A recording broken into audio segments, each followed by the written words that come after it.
Today's procurement teams have to meet a dizzying array of internal and external challenges. They must be responsive and risk resistant.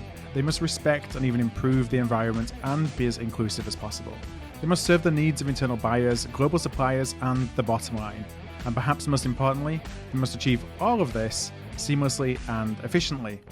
But the foundation for procurement success, and I think its future impact, is data. And yet, using accurate data to drive decision-making remains one of our greatest challenges.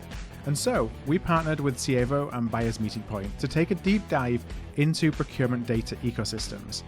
In this special series, Kelly Barner and I will explore how procurement leaders can meet their analytical requirements while also exploiting the full cross-functional value of data. Data that serves as the foundation for enabling corporate growth and competitive advantage. And so every 2 weeks between April and July 2021, Kelly and I will speak with senior level executives at Risk Methods, Basware, Supplier IO, EcoVadis, and Sievo, companies at the forefront of the procurement data revolution. All of the episodes in this series, in addition to an ebook that accompanies the series and that is written by Kelly, can be found at artofprocurement.com/data series. That's artofprocurement.com/data series. In this sixth and final episode of the series, Kelly and I chat together to reflect on our learnings from the series and some of the takeaways that we have taken from each episode. And so I'm going to start by welcoming Kelly to the pod and just kind of asking you, Kelly, like, how did this project come about? You know, how did we come to form this data series, this 6-part data series? Absolutely, Phil. And thank you for having me. I've actually been really excited to tell this story because I think not only are we going to shed a little bit more light on the individual conversations that we had and kind of sum things up, I think this is going to be an interesting thing for folks that have consumed the content, either in ebook form or in listening to the podcast, about how all of this comes about. Mm-hmm. So I had been talking to Laurie at Sievo, right near the end of last year. And I think he knew he wanted to do something around data analytics. And we knew we wanted to bring in a variety of C-level perspectives on how it works and the upside for procurement. But the original focus was really just an ebook. And so I knew I was going to have conversations with all of these guys, each of whom brings a very interesting, visionary, and specific sort of provider angle to this topic of procurement analytics. And in listening to them to collect the information for the ebook, I realized how much was going to be lost if we boiled it down for the length of content that we know people can realistically consume. And so we'd had the conversation and, doing my due diligence, I always record all audio in the best quality I can get because you just never know. And we started talking about, let's let everybody hear these interviews as they were, because there's so much energy and enthusiasm and perspective that comes from each of the executives that we talk to, especially since when you bring them together, what you ultimately have are the voices leading a best of breed ecosystem. So we talk about that a lot from a systems perspective. Are you going platform or are you building a best of breed ecosystem? And we think about it as a technology play. But you're really, regardless of which path you choose, kind of dependent upon the vision and the direction and the objectives of the service and solution providers that you partner with. And so hearing from them and then how all of those different perspectives come together, I found it fascinating. And you probably shouldn't do this with podcasts, but I'm just going to share because I think this is so critical to everything that we're going to say from this point forward. The one point that really stood out to me actually came from Samelli in my initial conversation with him. And he had pointed out that data is the one resource out there that gets better with use rather than wearing out. And I thought that was so incredibly important. I would actually write it on my interview notes, the top of each page before I would sit down to talk to folks, because I thought it was important to have that in the forefront of my mind as I had the conversations. And I know you actually recorded the podcast that we ended up airing first in the series with Samelli. Yeah. So I'd be interested to know if that was part of the conversation that came up between you and him, and if it struck you in the same way that it did me. Yeah, it was a really interesting kind of talking to Someli about it. One, I think that just doing a data series is really important because it's a key challenge that we all Yes. face in procurement. And it's been a key challenge that we've all faced, for the 20 years that I've been in procurement. And I feel like we've hidden behind it a little bit, as we've put in place all these different tools and these systems, and we've professionalized and we've built category strategies and category management and third party risk management and all these things, but we've done it kind of with this tacit acknowledgement that we're doing this, but we know the data is not great, so we're going to try and compensate for that in other Yeah. ways without attacking the data. And I think the time has come where there's no more excuses. Like, we have to attack the data and understand how we can make that data impactful and insightful. And we're starting to get the technology and the tools that are enabling us to do that, which is, obviously making it a little bit easier for us. When we talked, you mentioned there about that data kind of gets better with use. And, Yes. we talked a little bit about, using AI and automation, and how kind of these intelligent spend analytic platforms and engines are able to build on data and then learn from data and learn from the patterns to then create something that's actionable. And that necessarily doesn't come overnight, with here's a data set, here's some insight, or it may do, but not at the power that it can generate. But it's over time as it starts to learn all these different patterns that are unique to your organization. That's where some of the true insights will start to come out. We just need to get started, essentially, and not necessarily expect that on day one everything is going to be 100%. That's the beginning of the journey, I Oh, think, is important to absolutely. say. And given, you commented about 20 years in procurement, and I'm close. I'm like right there. But I think one of the things that makes this conversation today possible and has made the whole series of podcasts and articles and the ebook possible is a critical shift that we've seen that's making this best of breed ecosystem approach even on the table as an option, is the fact that leaders at all of these companies that in some ways could be looked at as competitors, right? Because everybody Mm-hmm. only has so much money or so much time to invest in different portions of their data. But the fact that they were all willing to come together and work on this jointly, and that's not an aberration, Yeah. that's something that's happening more and more, that they mention each other on websites and they refer each other, based on what each customer needs. I think personally that's a huge advantage Yeah. working in procurement's favor, and maybe not something that we stop to think about or talk about all the time. Yeah, it's the rising tide lifts all boats. That's right. And that's something that Someli actually talked about when we were kind of setting up the series, and we talked about data ecosystems, was how it is an ecosystem, and how historically perhaps we have just focused on spend analysis, or focused on diversity spend, or focused just on sustainability, or some of the other conversations that we had, risk. We've concentrated on those in silo. That's right. But that may be helping you in a very specific use case, but it's truly not bringing to bear the power that the information you have access to can bring in terms of your decision making across a lot of different facets, essentially. And some of the other things that he talked about that stood out to me is that while we talk about automation, and I just talked about automation and how that's the impact that's having on data quality. It's not like there's going to be no human interaction. Oh, absolutely. That the humans aren't going away. I think he was at pains to point out that it's truly, the information is truly only going to be as good as we as humans kind of set up the machines to be successful for, and then how we're interpreting the data on the back end. Yeah, no, that's absolutely true. And it's actually something that came up in one of the conversations where I wouldn't necessarily have expected it to.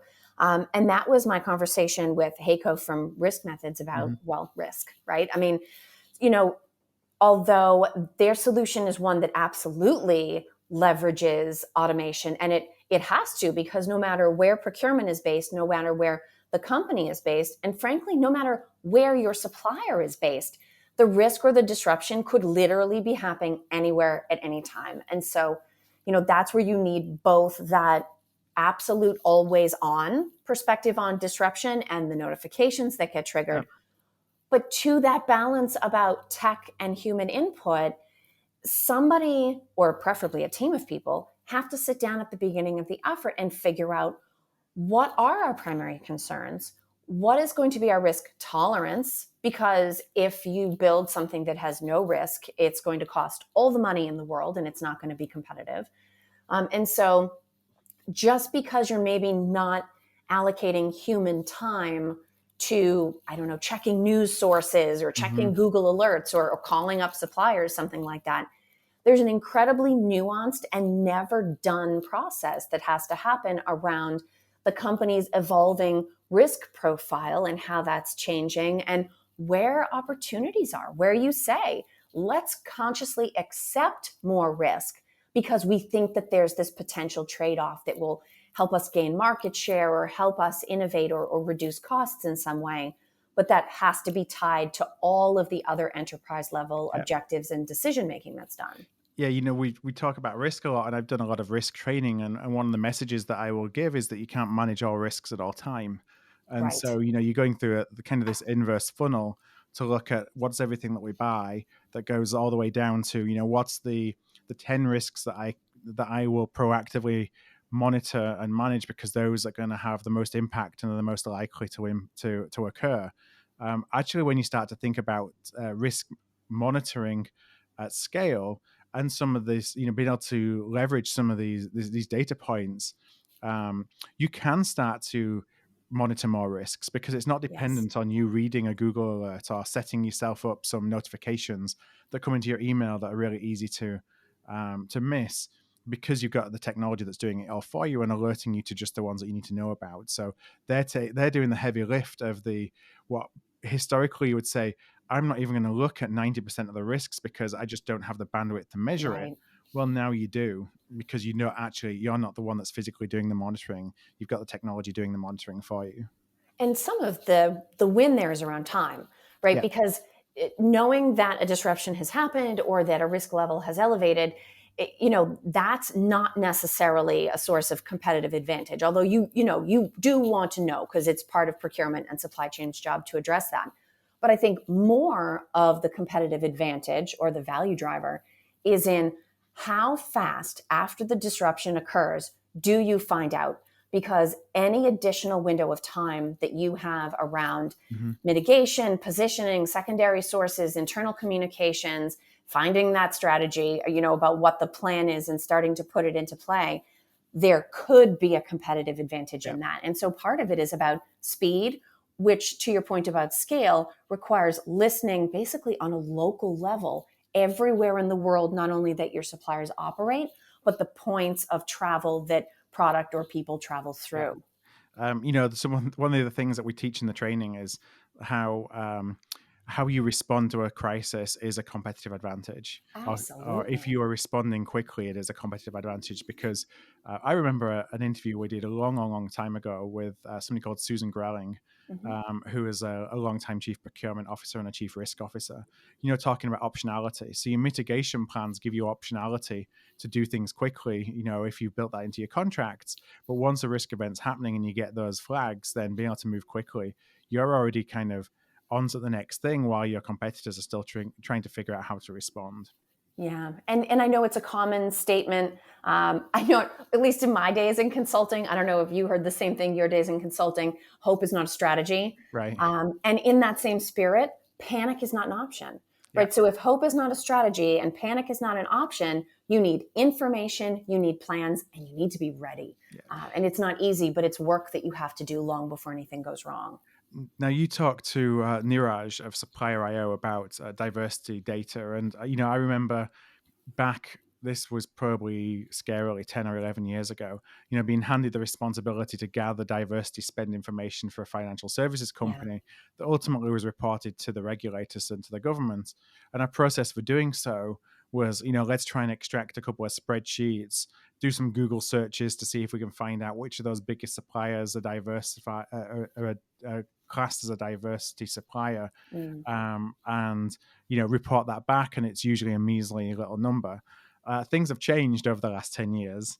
I wonder if you could talk a little bit about kind of what Niraj is seeing, and how we can now use data to really inform our diversity strategies. Yeah, absolutely. And it's funny that you bring up financial services, because I think, diversity, and the same will be true of sustainability, but very focused on diversity. It's one of the top objectives coming out of 2020. And I think for a lot of procurement teams and professionals, depending on what industry you're in, you're sort of waking up to this reality that regulated industries, which is not the majority of them, are way ahead on this because it's something that they've not only needed to do, but that they've needed to document. And that need to document forces you to put frameworks and rigor and governance in place that you don't need to have if you're just investing in diversity and sustainability because you think they are generally part of your company's value proposition or commitment to the customer base and the community. There's a huge step between doing it because you think it's nice or would be a good idea or people like it, and then doing it to meet the expectations of regulators. Yeah. It is a completely different ballgame. Yeah. You're now seeing organizations, I saw one just today as we're recording, basically putting out there in the public domain aggressive targets in terms of spend with certified diverse companies. And you're seeing that as part of their own value proposition and their differentiation in their market. So it's a sales tactic, it's a revenue tactic, and also a corporate governance and being a good corporate citizen. So as you can't make commitments like that if you can't measure your ability to keep to them. And that's where something like what they're doing at Supplier IO, but just the ability to see more of your diversity spend is allowing you to pull a value lever as a procurement professional that goes way beyond saving money. Oh, and to that point about commitment, it's not just a commitment that you're making to the board or investors or the consumer base. It is also a commitment that you are making to those suppliers that you contract. And one of the parallels that I actually think to myself, during the pandemic, everybody got a puppy, right? I mean, I didn't, but everybody except me got a puppy. And there have been a lot of recent news stories about all of these people who are now being called back to work or school or whatever it is and realizing, wow, gee, a puppy doesn't really fit with my normal non-pandemic lifestyle. And it's creating sort of like reverse logistics for adopted pets, which is very complicated.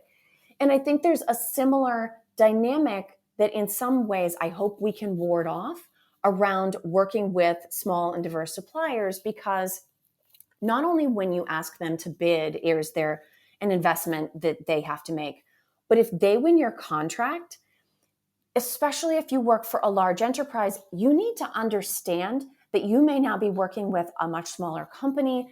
They may need assistance dealing with your legal requirements, with your compliance and governance expectations. You may need to communicate with them differently. And so it's not the same thing as just saying, oh, we've decided that we would like to consolidate or diversify our supplier base based on numbers, but we're staying at kind of the same tier and size and profile of supplier. Yeah. If you're really achieving your diversity goals and you're bringing in truly different, potentially small suppliers in different parts of the country, for procurement, this very quickly goes from being, okay, we have a diversity and inclusion program, to what are my supplier relationship, supplier collaboration, supplier information management obligations with regard to this company. And you have to be prepared to support that. And so in the conversation with Niraj, not only did we talk about the fact that working with diversity suppliers still has to be good for business. You still have to be working with really good, competitive, innovative companies, but that there is a corresponding investment of time and effort and energy on procurement's part to bring these companies in if you want that innovative impact to actually hit. And now another topic which is becoming increasingly important, certainly in the States, it's been a topic of boardroom conversation, certainly in Europe for a long time, is sustainability. And you talked to Pierre-Francois of EcoVadis about what procurement is doing from a sustainability and enabling sustainability policies, or tracking kind of the impact that we're having in terms of what we buy and the impact on sustainability goals.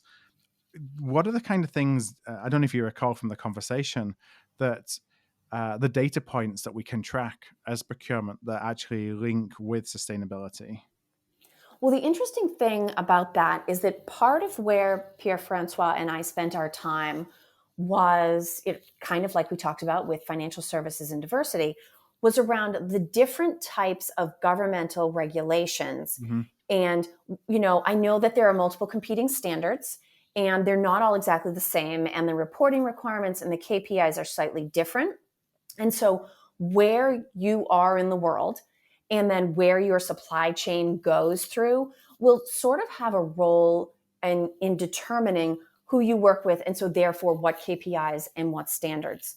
A couple of interesting things about that was that we did talk about, and I would definitely encourage people to go listen to this. We talked about whether or not very specific KPI metric and reporting requirements on the part of public sector bodies helps or hurts Okay. initiatives like sustainability, right? So the more prescriptive you get about what has to be tracked and how, are you actually incentivizing the choices that you want to, or are you just creating this huge red tape based system that causes people to either check boxes or turn their back on it Hmm. altogether? The other interesting thing, and I did not know this, Phil, you might actually already know this, and I know Art of Procurement has a global listening audience, so I think a lot of people listening will not be new to this, that in Europe, diversity is sort of an implied component of sustainability, whereas in the US, or I'll even say in North America, they are two very distinct initiatives.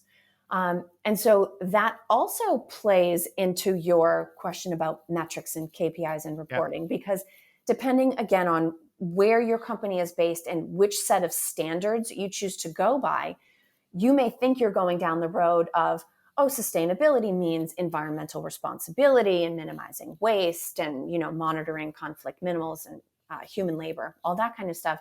But if you're in Europe, you may also be by default going down the road of diversity at the same time. And although these things work together, in order to be able to satisfy those metrics and reporting requirements, you may have to pull in data from different places. So I actually found that to be a very interesting twist, something that continues to be different on a regional basis, but something that everybody needs to be aware of as these initiatives in particular tend to draw global attention. Yeah, and you're seeing more and more kind of the terminology of ESG, which is around environmental, social, corporate governance, is kind of a way of pulling together some of those initiatives with, another three-letter word of CSR, which we're all a little bit more familiar with. So Yeah. it's CSR, you got ESG, but kind of a more when we talk about perhaps in the past it being siloed, I think there's more of an effort for organizations to bring all this together under the same roof, and then obviously there'll be requirements to report on it in a very similar way, as opposed to looking at all these initiatives as independent from one another. And I definitely see that, just in conversations Yeah, that we have with folks behind the scenes here at Art of Procurement. absolutely. Now, your final conversation was with Magnus of Bassware, and we were talking in that conversation more generally about P2P. So, kind of one of the foundations that underpins certainly the digital toolbox from a procurement perspective. And one of the things that you were talking about was kind of bringing suppliers into that ecosystem, into that P2P ecosystem and the network. And I just wonder if you could share some of the things that you took away from that conversation with Magnus. Sure.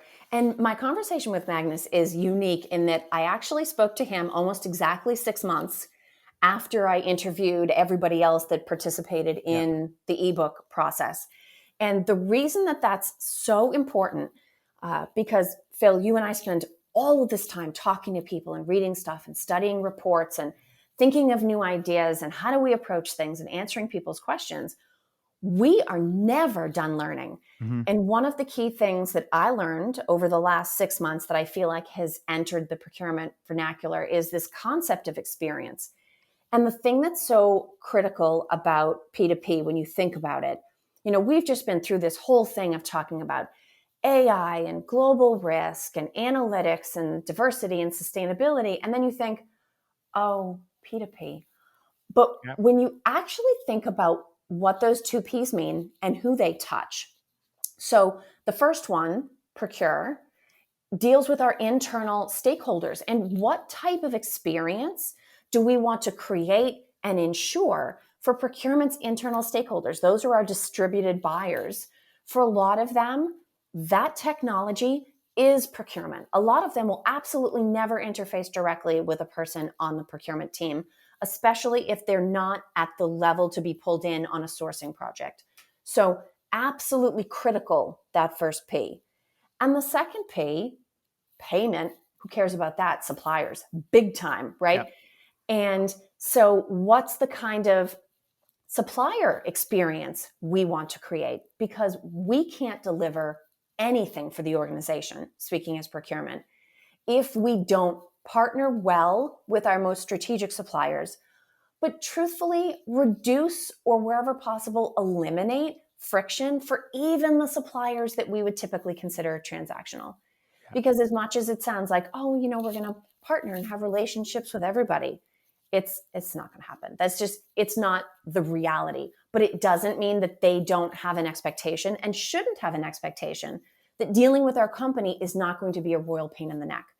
They need to have access to information and transparency into the process, especially where that payment is concerned. And I think it's refreshing because it's something we've talked about for a long time that, now user experience is becoming really fundamental to the design of new technology or technology refreshes and updates. And, if you think back 5 years ago, that probably wasn't the case. And then maybe there's one or two outliers who came into the procurement ecosystem from a technology perspective, not necessarily with products that went way above and beyond anything that existed from a capability perspective, but they were just easy to use, and so they got adoption. Yeah. And you and I see behind the scenes an awful lot of demos from an awful lot of up and coming technology companies. And that's one of the things that we see everywhere is this focus on, yes, we've talked about technology and what new things technology can do. But there's so many things coming down the pipe of just how do we make things easier that we already do, but that just provides a faster, effective, more efficient, and an easier process, as opposed to, here's 20 different functionalities that never existed before. Exactly. And I think having this particular conversation with Magnus when I did, especially because he's relatively fresh off of a stint in the analyst side of our world, I thought he did an excellent job of connecting the CPO's vision for the, let's say 18 months to 3 years to come with what the business truly needs of procurement. And it can be as simple as boiling it down to create the best experience possible through both of those P's. Mm-hmm. And I think that's something that if you as a CPO or your CPO happens to dedicate themselves to that, then P2P is literally the most important thing you're going to do because it is the touch point that procurement has with the greatest number of people. And if it doesn't go well, oh boy, is the business going to hear about it. And so we would rather be having happy P2P conversations than, we need to talk about procure to pay. That's not the conversation that you want to be having. No, and their experience of the P2P process, and we talk about this a lot, drives the perception that the business has of procurement. That's right. Is that P2P process messy? Is the technology difficult to use? Is it painful? Does it seem like it doesn't make sense? Well, then procurement, you're a roadblock. And I'm going to see you as nothing but somebody who gets in the way of me trying to do my job. If it's an easy process, people don't even think about it and connect it with procurement. So the messages you're trying to send from a strategic perspective of all these other different value levers that you can pull, you've got a lot more chance of them getting through because people don't already have that negative connotation of procurement being messy technology or no technology at all. Exactly. And, compliance goes away. Yeah. That'd be nice, right? Not having to, you're not being compliant, because that's also not a conversation that any of us wants to have or a place that we really want to have to spend our energy. So let's wrap things up then with a few kind of takeaways that go across the all the podcasts that we recorded. And the first one that I wanted to just bring up was around this idea of digital transformation, that we talked in the past about it's a source of competitive advantage. Well, I don't think that's actually the case anymore. No. It's not just the few, the ones with the big budgets that are talking about investment in technology, or that should be talking about investment in technology. It's everybody. It's fundamental to procurement, for procurement to be able to operate, is looking at all these different technology levers and how to start bringing your data in, and to looking at data as an ecosystem. You know, it's table stakes. And because there are so many different options you can go through, no longer do you need to go and say, well, it's going to be a 3-year project, to implement all this different technology. You can do it really, really quickly, and kind of iterate as you go. So I just want to make that kind of clear, that these are, as I say, table stakes. In my opinion, it's no longer. We'll get to that at some point in the future. Oh, and it has to be real, right? I mean, I think over the last 18 months, a lot of companies that thought they were, air quotes, which is not great on a podcast, air quotes, companies that thought they were digitally transformed from a procurement perspective, found out that there was so much duct tape and so many wire coat hangers bent around hooking things together that they weren't digitally transformed at all, right? So maybe you have either a couple of spot solutions that are meeting specific needs, or maybe you have a platform that's partially implemented, partially adopted.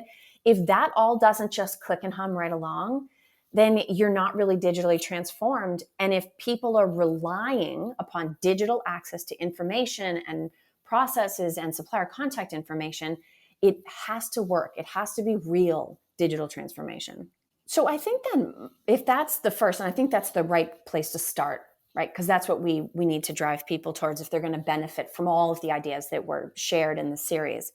I think the other thing that's just as important is, just as we're trying to encourage diversity of every single kind, right? Gender, race, geography, cognitive diversity, right? We want every single kind of diversity to build strength. We need to, at the same time, break down every single silo. And so that might be systems silos, data silos, functional silos, process silos. It kind of goes back to what we were just saying about transformation being real, that it all needs to work very smoothly, that our processes and access to data and understanding of who's doing what needs to be comprehensive if we're going to achieve all of the business's objectives and act on every opportunity that comes along to us. Because ultimately, the point of having all this data is not just having awesome data in a case that we can appreciate. It's being able to act on it. Yeah. If people don't trust it, if people can't make decisions based upon it, then there's kind of no sense in building this strong base of data and enriching it with information about diversity and sustainability and analyzing it, looking for opportunities. If you can't act on it, then there's really no sense in investing the time and resources in building it up.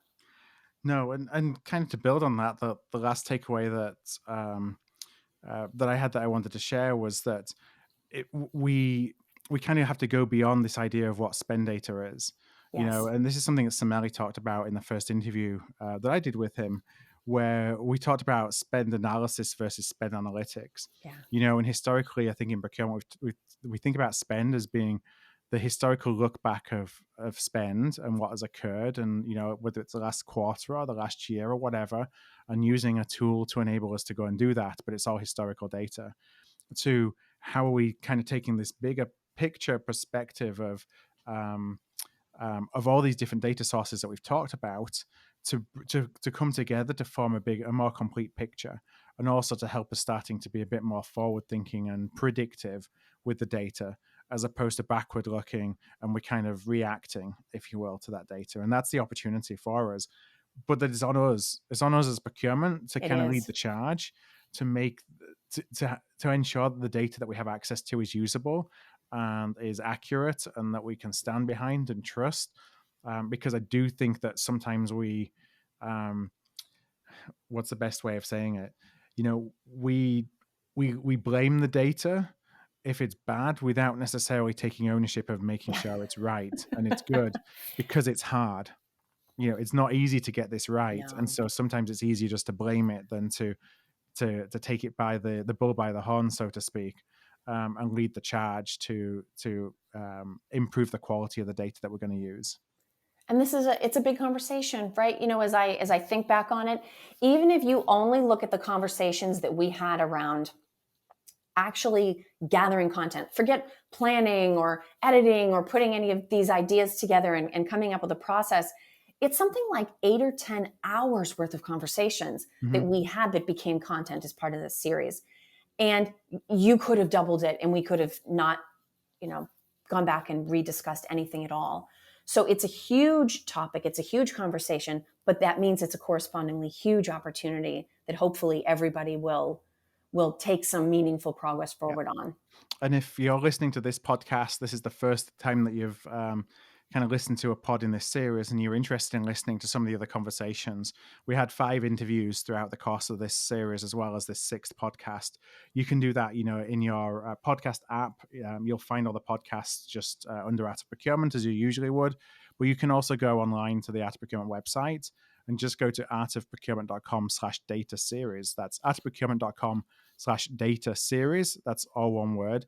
And you'll find all 6 podcasts right there to be able to listen to them all, or pick and choose the ones and the topics that you are most interested in.